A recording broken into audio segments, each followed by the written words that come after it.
Maya is sitting at her kitchen table, suitcase half-sipped, coffee cooling, trying to book the trip she promised herself after a brutal year of work. For 18 months, she charged groceries, gas, and client dinners to one travel card. The number in her account finally hit 120,000 points this week. Last month, that business class seat cost 120,000. Tonight, the same route asks for 178,000 plus fees. The rulebook changed after the spending was already done. That is the quiet problem with points.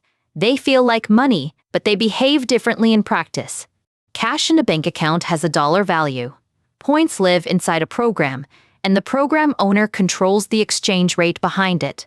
The CFPB says rewards programs promising financial incentives are now a central feature of most consumer credit cards in America today, right now.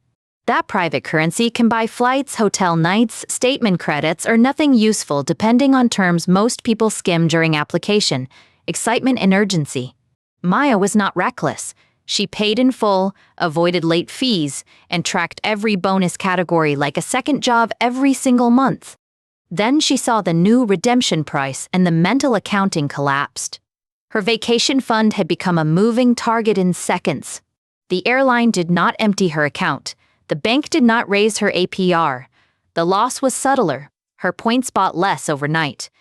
In consumer complaints, the CFPB found recurring rewards problems, unexpected conditions, devaluation, redemption trouble, and revocation after customers thought value was earned across accounts. That matters because rewards are not a fringe perk anymore. They sit at the center of how Americans swipe, tap, and plan purchases daily.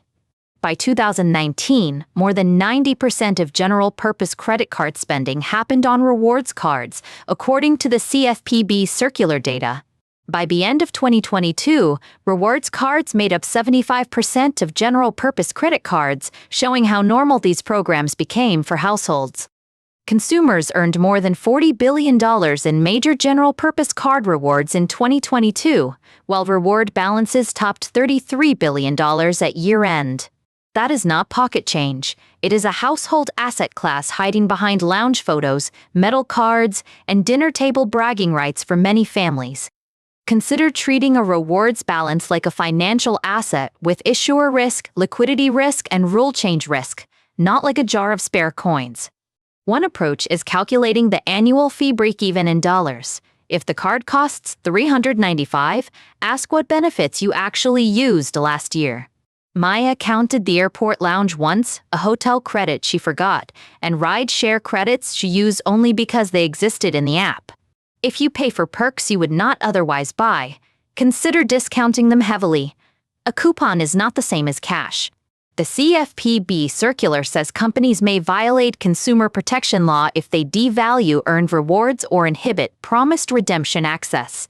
That sentence matters because fine print is not a magic wand. A buried term may not erase the net impression of the offer. Read the offer the way a lender reads you. Emphasis. Bonus timing, excluded purchases, prior cardholder limits, family rules, transfer ratios, expiration triggers. Before applying, consider saving the landing page, fee table, and rewards terms. Screenshots may help if the promised bonus later goes missing. Maya thought she had earned a flight. What she really earned was access to a redemption menu that could be repriced later. The CFPB Spotlight identifies devaluation as a complaint theme when customers say rewards became less valuable before they could use them. The trap is emotional. You spend months building a balance, so redeeming feels like selling a stock you researched carefully alone. One approach: stop measuring success by the biggest possible trip. Measure by value captured before the program changes again materially. If you redeem, consider dividing cash price minus unavoidable fees by points used. That gives your cents per point estimate for that specific trip. Maya's flight now delivered lower value than a simple statement credit. The dream cabin looked better than the math did that night. That math may force a grown-up question. Are you optimizing your life or letting a loyalty program assign your priorities now? The CFPB and Transportation Department held a hearing on airline and credit card rewards, signaling official scrutiny of travel-linked programs. Why bring transportation officials into a credit card story? Because co-branded cards blur banking, travel, pricing, and customer expectations together. Airline miles sit inside a loyalty ecosystem where seat supply, partner awards, fuel surcharges, and elite status can change the outcome. The second audit is liquidity. Ask how quickly you can turn points into something useful without accepting a terrible exchange rate. Consider listing every transfer partner, cash-out option, portal booking option, and expiration rule in one planning sheet before annual fee renewal. The Points Guy expects continued loyalty transfer ratio devaluations and issuer portal incentives in 2026, which could change consumer redemption choices. Maya had ignored portal pricing because transfer partners sounded sophisticated, but sophistication does not always equal better value for you. Here's the uncomfortable part. Softly, the best reward strategy may be boring. Earn, evaluate, redeem, document, then move on cleanly. Consider setting a personal hoarding limit, maybe 6 months of planned redemptions, maybe a specific trip, but write the rule before temptation hits. There is also the welcome bonus maze, spending thresholds, merchant exclusions, timing windows, and household restrictions that can surprise careful applicants. Those bonuses may help if you already planned the spending. They can backfire if they pull purchases forward unnecessarily today. Consider keeping screenshots of bonus terms, activation confirmations, redemption quotes, and chat transcripts outside the issuer's app as records.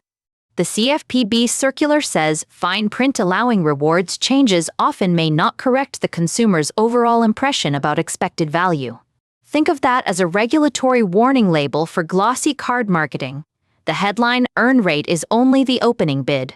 Your audit may include downside scenarios, award chart changes, partner exits, account closures, fraud reviews, and missed activation deadlines too. For every rewards card, consider writing a shutdown plan where points move, what fees renew, and what benefits disappear if you cancel. Maya discovered her oldest points were trapped with the airline. Her newer points could transfer elsewhere, but only at changing ratios. Cashback may offer lower upside, but it can provide clearer valuation. For some households, that clarity may be worth more. Transferable points can still be powerful. Historically, flexible currencies have helped travelers avoid some program-specific changes when options remained open. That flexibility has a cost: more complexity, more tracking, and more chances to mistake a perk for a plan entirely. A practical rule: if you would be upset by a sudden devaluation tomorrow, consider redeeming sooner rather than waiting longer. Maya finally booked a different itinerary, Economy Plus, better dates, fewer fees, and enough points left for a hotel night. Was she wrong to use the card? Not necessarily. She earned real value. She also learned the asset was unstable. The better question is whether she priced that instability before paying the fee, choosing the card, and storing points for months. If you carry a balance, consider focusing on interest costs before rewards. Rewards rarely compensate for high credit card APRs. Interest can wipe out months of points in one billing cycle. The rewards game works best after the basics are handled. Rewards may belong after emergency savings, on-time payments, and a realistic budget. Otherwise, the tail starts wagging the financial dog fast. If a reward is denied, consider documenting the timeline, application date, spending date, promised offer, redemption attempt, and every response received. The CFPB Spotlight says redemption problems were a recurring complaint, including trouble accessing or using rewards consumers believed were available. Start with issuer escalation. Consider being specific, calm, and evidence-driven. Ask for the promised reward or a written explanation from them. And if you still hit a wall, pause. Consider filing a CFPB complaint. Documentation may improve your odds of a serious review. This is where rewards shift from lifestyle perk to financial product. A good product survives scrutiny. A weak one needs vibes. If this helps you see your wallet more clearly, like and subscribe. We keep the money conversation practical, not performative. Consider doing the audit tonight. Add up annual fees, credits actually used, interest paid, and the dollar value of redemptions taken. Second, consider valuing points conservatively using your real redemption history, not someone else's best-case vacation screenshot from a highlight reel online. Third, consider choosing an exit window. Points are meant to be used. Hoarding only makes sense if you accept repricing risk. Fourth, compare every premium card with a no-fee alternative. The gap tells you what the perks must justify each year. This content is for educational and informational purposes only and does not constitute financial advice. Always consult with a qualified financial advisor before making investment decisions. Plainly, this is not financial advice.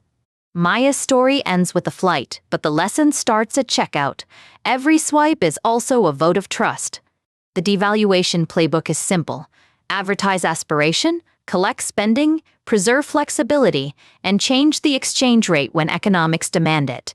Your playbook should be simpler: earn deliberately, redeem thoughtfully, keep records, and never confuse points with cash in your wallet. Your points may buy a trip, but your discipline protects the money that paid for them in the first place.